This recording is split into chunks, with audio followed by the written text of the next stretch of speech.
Aliens سے جب سے انسان نے اس یونیورس کی گریٹنس کو جانا ہے، اس کے دل میں سب سے پہلا سوال یہی آتا ہے کہ اتنے بڑے یونیورس میں اکیلا ہی ہوں۔ کچھ لوگ ایلینز میں بلیو کرتے ہیں، جیسے 65 پر امریکنز بلیو کرتے ہیں کہ ایلینز ایگزسٹ کرتے ہیں۔ یہاں تک کہ پاسٹ میں بہت سے لوگوں نے دعویٰ کیا ہے کہ انہوں نے ایلینز کو دیکھا ہے، لیکن کچھ ایسے بھی لوگ ہیں جو ایلینز پر یقین نہیں کرتے۔ لیکن آخر اسلام ایلینز کی ایگزسٹنس کے بارے میں کیا کہتا ہے؟ امام باقر علیہ السلام نے فرمایا کہ اللہ نے ہزاروں دنیا بنائی ہیں اور ہزاروں آدم کو پیدا کیا ہے، اور ہم آدم کی آخری مخلوق میں سے ہیں اور آخری دنیا کے اخیر میں رہتے ہیں۔ یہ امام باقر علیہ السلام نے فرمایا کہ ہم سے پہلے بھی اور مخلوق تھی۔ اسی سے ریلیٹڈ ایک اور حدیث ہے جس میں امام باقر علیہ السلام نے فرمایا، جب سے یہ دنیا بنائی گئی ہے اللہ نے انسانوں کی 7 قسمیں پیدا کی، جن میں سے کوئی بھی آدم کی نسل سے نہیں تھی۔ اس نے انہیں زمین کی سطح سے پیدا کیا اور ہر ایک مخلوق کو ایک کے بعد ایک اپنی نوعی پر قائم کیا۔ پھر اس نے انسانوں کے باپ آدم کو پیدا کیا اور اس سے ان کی اولاد پیدا کی۔ یہ باقر علیہ السلام نے تھیوری آف ایلیویشن کو exist same to same explain کیا ہے، اور وہ بھی آج سے صدیوں پہلے تھیوری آف ایلیویشن کے اکارڈنگ انسان سے پہلے بھی اسی پہ ایگزسٹ کرتی ہے اور انسان بھی اسی پی سے انوالو ہوا ہے۔ امام جعفر صادق علیہ السلام نے فرمایا کہ شاید تمہیں یہی لگتا ہے کہ اللہ نے صرف یہی دنیا بنائی ہے اور اس کے علاوہ کہیں اور انسان نہیں رہتے۔ مجھے قسم ہے اللہ کی، اللہ نے ہزاروں دنیا بنائی ہیں جہاں ہزاروں انسان رہتے ہیں۔ یہاں امام جعفر صادق علیہ السلام نے کلیئرلی ایلینز کے ہونے کا جواب دیا ہے، اور یہ اکلوتی حدیث نہیں، اس کے علاوہ بھی ایک اور حدیث میں امام جعفر صادق علیہ السلام نے فرمایا ہے، اللہ نے 12,000 دنیایں بنائی ہیں اور ان میں سے ہر ایک دنیا 7 آسمانوں اور زمین سے بڑی ہیں۔ ان دنیا میں رہنے والے کسی شخص کو بھی یہ نہیں پتا کہ اللہ نے ان کے علاوہ بھی اور دنیا بنائی ہیں۔ یہاں امام جعفر صادق علیہ السلام نے 12,000 دنیا کی بات کی ہے، جو کہ 7 آسمان اور زمین سے بھی بڑی ہے۔ یہ دنیا پیرل یونیورس یا پھر ادر ڈائمینشن ہو سکتی ہیں، لیکن غور کرنے والی بات یہ ہے کہ یہاں امام جعفر صادق علیہ السلام نے ایلینز کے باوجود کو کنفرم کیا ہے۔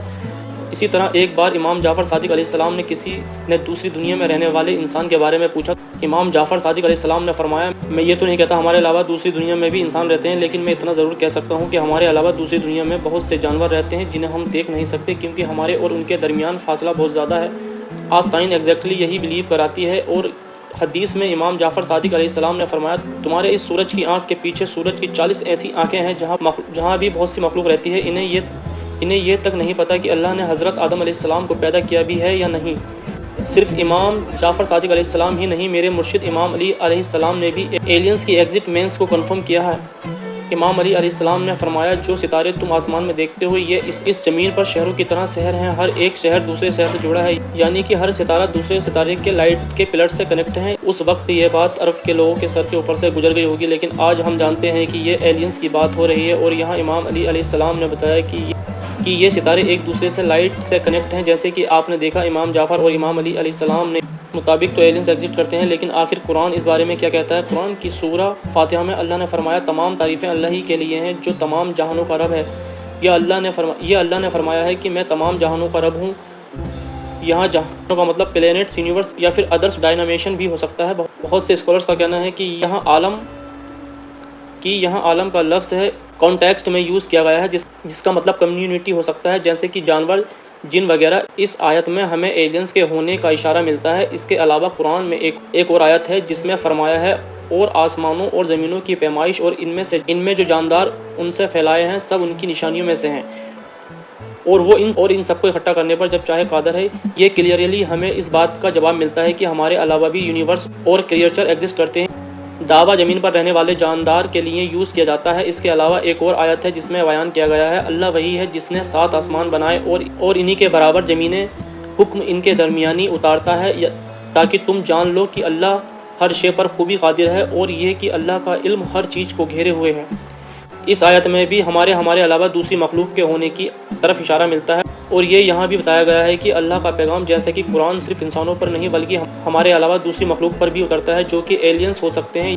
یہ آیت سن کر جو آپ حیران رہ جاؤ گے، اور بے شک ہم نے آدم کی اولاد کو عزت دی اور اس کو خشکی اور تری میں سوار کیا، اور ان کو اپنی بہت سی مخلوق سے افضل کیا ہے۔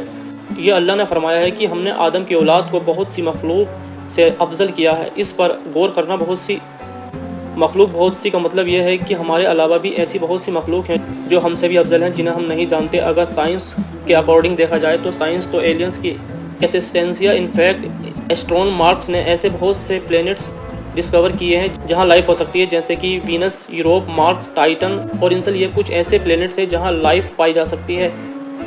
ایسٹرون مارس کو ان پلینٹس پر زندگی ہونے کے کچھ آثار ملے ہیں۔ ویسے بھی کافی ٹائم سے ناسا اسپین میں ریڈیو اور لیزر سگنلز بھیج رہا ہے تاکہ اگر کسی پلینٹس پر کوئی لائٹ ایگزٹ کرتی ہے تو وہاں ہم سے کنیکٹ کر سکیں۔ اور کمال کی بات تو یہ ہے کہ ناسا کو خود بھی اسپیس سے سگنلز ریسیو ہوئے ہیں، جیسے کہ 15 اگست 1977 کو ڈاکٹر جیری RN نے ایک بگ ایئر ریڈیو ٹیلیسکوپ کے ذریعے ڈیٹیکٹ کیا۔ یہ 72 سیکنڈ لانگ سگنل تھا، لیکن آج تک یہ پتہ نہیں چل سکا کہ یہ ایک نیچرل سگنل تھا یا کسی ایلین CPC نے ہم سے کنیکٹ کرنے کے لیے بھیجا تھا۔ فیمس فزسٹ اسٹیون ہاکنگ نے ہم سے ایسا سگنل سینڈ کرنے سے بند کیا تھا۔ اس کا کہنا تھا کہ اگر اس سگنل کو ریسیو کر کے کوئی ایلین CPC ہمیں ڈھونڈ لیتی ہے تو یہ ہمارے لیے بہت بڑا خطرہ ہو سکتا ہے۔ اگر وہ ایلین CPC ہم سے زیادہ پاورفل اور انٹیلیجنٹ ہوئی تو ایسا بھی ہو سکتا ہے کہ وہ اتنے پاورفل ہو کے ان کے سامنے ہماری کوئی حیثیت ہی نہ ہو، جیسا ہمارے سامنے کیڑے مکوڑوں کی کوئی حیثیت نہیں۔ لیکن ضروری نہیں کہ ایلینز ہمیشہ دکھنے میں ایسے ہی ہوں، وہ دیکھنے میں ایسے بھی ہو سکتے ہیں، کیونکہ اگر کسی اور پلینٹس پر کوئی مکھی بھی رہتی ہے تو وہ بھی ٹیکنیکل ایلین ہی کہلائے گی، کیونکہ ایلین اس دنیا کے علاوہ کسی دوسرے پلینٹ سے آئی ہوئی مخلوق کو کہا جاتا ہے۔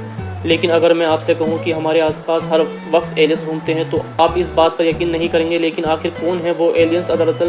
دراصل وہ ایلینز فرشتے ہیں، کیونکہ وہ بھی تو ہماری دنیا کے نہیں ہیں۔ ایلینز کی اس یونیورس میں ایگزسٹنس 100% پاسبل ہے۔ اس یونیورس میں اللہ نے ہمارے علاوہ بھی بہت سی مخلوق پیدا کی ہے، کیونکہ یہ یونیورس اتنا بڑا ہے کہ بہت سے سائنٹسٹ کا یہ ماننا ہے کہ یونیورس انفینٹی بھی ہو سکتا ہے۔